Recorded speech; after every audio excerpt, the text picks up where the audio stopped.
সুপ্রিয় দর্শক, শিল্প, ব্যবসা, বাণিজ্য, অর্থনীতি বিষয়ক চ্যানেল আইয়ের সাপ্তাহিক নিয়মিত আয়োজন ঢাকা বাইক শিল্পলোক দেখার জন্য সবাইকে অনেক শুভেচ্ছা, ভালোবাসা এবং আমন্ত্রণ জানাই। আয়োজনের পুরো সময় জুড়ে আপনাদের সাথে থাকছি আমি সুবর্ণা নাওয়াদির। আর আজ স্টুডিওতে আমরা আমাদের দেশের অর্থ, বাণিজ্য ও শিল্প নিয়ে কথা বলতে আমন্ত্রণ জানিয়েছি K M Ali, CEO, Partex star group. K M Ali sir আপনার কাছে আসতে চাই। আমরা জানি পার্টেক্স স্টার গ্রুপের আপনি সিইও। বাংলাদেশে বর্তমানে আমরা যদি বলি যে বলা যায় যে বাংলাদেশ হচ্ছে উন্নয়নের মহাসড়কে এবং বাংলাদেশ কিন্তু একটু একটু একটু করে এগিয়ে আজকে বিশ্বের যেই দ্বারপ্রান্তে এসে পৌঁছেছে তাতে সত্যি আমরা কিন্তু আশাবাদী। আপনি একজন মানে একটি গ্রুপের সিইও হিসেবে কিভাবে দেখেন বাংলাদেশের এই অগ্রযাত্রা? প্রথমেই চ্যানেল আইয়ের দর্শক শ্রোতাবৃন্দকে আমার সালাম। Thank you very much for this question.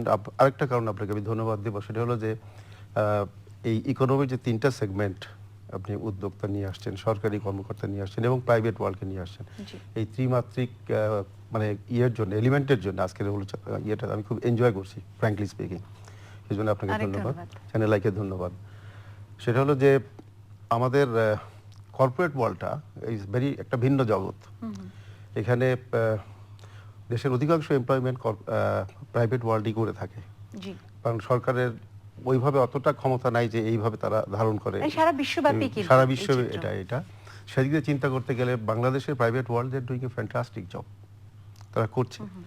এবং গত কয়েক বা 2 দশক আমি বলবো এটার ব্যাপক উন্নতি হয়েছে। আপনি উন্নয়নের মহাসড়কের কথা বললেন, সেই জিনিসটা এখন অনেক বেশি আলোচিত এবং মানুষ অনেক বেশি ফিল করে, এবং যারা প্রাইভেট ওয়ার্ল্ডে আছে তারা কিন্তু অনেকটাই এনগেজড এবং তারা কমিটেড এই জিনিসটাকে সবার কাছে তুলে ধরার জন্য, ভিজিবল করার জন্য, এবং সেটা খুব বেশি দৃশ্যমান এখন। এবং ইনভেস্টমেন্টের ক্ষেত্রেও কিন্তু মানে একটা বড় পরিবর্তন এসেছে, তারা অনেক বেশি ইন্টারেস্টেড। হ্যাঁ, ইনভেস্টমেন্টের জায়গাটাও একটু বৈচিত্র্য আছে। আমি বলবো যে ইনভেস্টমেন্ট এট অল লেভেলস। আপনি বলবেন না যে শুধু টপ ফিউ যারা এটাকে কন্ট্রোল করে, বাট নিচের থেকে অনেক স্টার্ট আপ আসছে, ভেঞ্চার ক্যাপিটালিস্ট আসছে, তারা কিন্তু করছে কিন্তু, এবং সবকিছুর কম্বিনেশনটা অনেক বেশি এনরিচড এখন। সেদিক থেকে আমি বলবো যে অনেক বেশি আশাবাদী আমি বাংলাদেশ নিয়ে, অনেক বেশি আশাবাদী। খুব চমৎকার স্যার। মালি স্যার আপনার কাছে আসতে চাই। স্যার, আমরা জানি যে আপনি দীর্ঘদিন ধরে কর্পোরেট সেক্টরে কাজ করছেন খুব সফলতার সাথে, এবং যেটি বলছিলাম যে কর্পোরেট এটিকেটস, কর্পোরেট কালচার নিয়ে কিন্তু আপনি কাজ করছেন, বিভিন্ন ট্রেনিং করাচ্ছেন।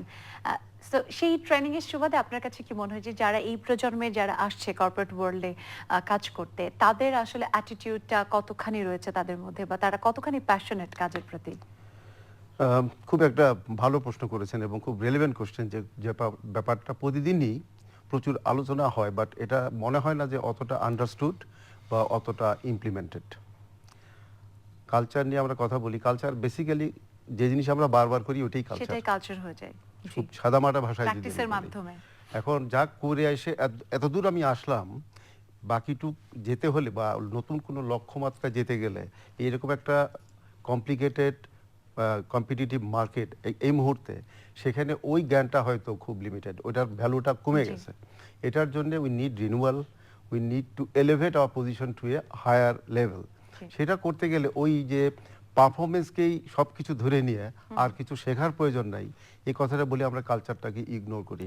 আপনি দেখেন বাংলাদেশে কালচারালি রিমার্কেবল প্রতিষ্ঠান হাতে গোনা মাত্র কয়েকটা আছে, যদিও এই দেশের বর্তমান ইকোনমির একজন মানে একটা মেন আমি ফোর্স আমি বলবো যে প্রাইভেট ওয়ার্ল্ড, কিন্তু সেক্ষেত্রে কালচারালি রিমার্কেবল কোম্পানি হাতে গোনা মাত্র কয়েকটা।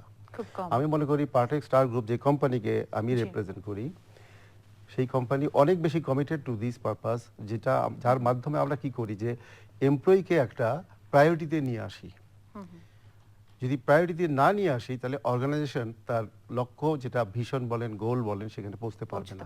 বিকজ সবাই যদি অ্যালাইন না হয়, আন্ডারস্ট্যান্ড না করে যে চ্যালেঞ্জটা কি, আর্জেন্সিটা কি, সেটা যদি বুঝতে না পারে তাহলে যাওয়ার প্রশ্নই ওঠে না। আর একা সে যত ভালোই কাজ করুক, সে কোথাও যেতে পারবে না। নিয়ে একটা বড় প্রতিষ্ঠানকে কোনোদিনই এরকম লক্ষ্যমাত্রায় নিয়ে যেতে পারবে না।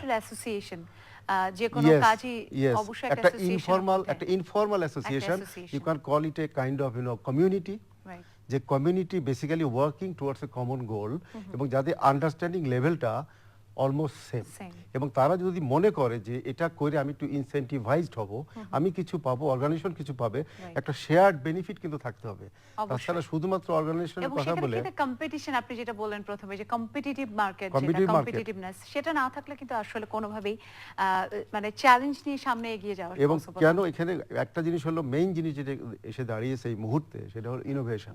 জি, আপনি যদি undoubtedly। ট্র্যাডিশনাল ওয়েতে একটা অর্গানাইজেশনকে রান করেন, innovation will be a casualty. আপনি ইনোভেশন দেখবেন কেউ মুখ খুলে কথাই বলছে না, সাহসী করছে না।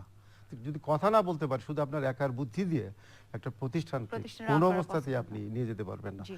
সুতরাং আমি যেটা বলবো যে আপনি পারফরমেন্সকে ভ্যালু দেন, বাট লার্নিংটাকেও ভ্যালু দেন। সাথে যে সাথে। কালচার শুধু পারফরমেন্সকে ভ্যালু করে, লার্নিংকে করে না, সেটা কিন্তু আউটডেটেড এবং ডেট এক্সপায়ার্ড হয়ে গেছে। Right. ওটা দিয়ে কিন্তু সো একদম এখন ওয়ার্ল্ডের আর সাথে কিন্তু আপডেটেড থাকতে হবে অবশ্যই সবসময়। আপডেটেড থাকতে হবে এবং জি। ইনোভেশনের জায়গাটা খুলে দিতে খুলে হবে। দিতে হবে। এখন আগে দরকার একটা দুটো ইনোভেশন বা ইনভেনশন হতো, এখন you need innovation every day in everything. That is the challenge, otherwise you cannot তো সার্ভাইভ। সেই চ্যালেঞ্জগুলো আমার মনে হয় আপনাদের মতো ব্যক্তিত্বরা আছেন নিশ্চয়ই, একটু আমার একটু মতো করে সেই মেলা আছে। চ্যালেঞ্জগুলোকে পার্টেক স্টার solve গ্রুপে করার কিন্তু জন্য। বলে রাখি যে জি, এখানে দুইজন সিইও আছেন, আর দুটো বিজনেস কমপ্লেক্স আছে। জি জি। আমি বিজনেস কমপ্লেক্স 1 এ দেখি, এখানে অনেকগুলো প্রতিষ্ঠান আছে, আবার বিজনেস কমপ্লেক্স 2 তেও আছে। প্রিভিয়াসলি আমি বিজনেস কমপ্লেক্স 2 এর সিইও ছিলাম। আচ্ছা তো আচ্ছা। আমার কাছে মনে হয়েছে এটা একটা উপলব্ধির ব্যাপার, আপনার সঙ্গে আমি শেয়ার অবশ্যই। করছি যে আসলে এটার একটা ফাইন্যান্সিয়াল ভ্যালু আছে, এবং আপনি যদি ফলো না করেন, এটা একটা ফাইন্যান্সিয়াল কস্টও আছে। জি।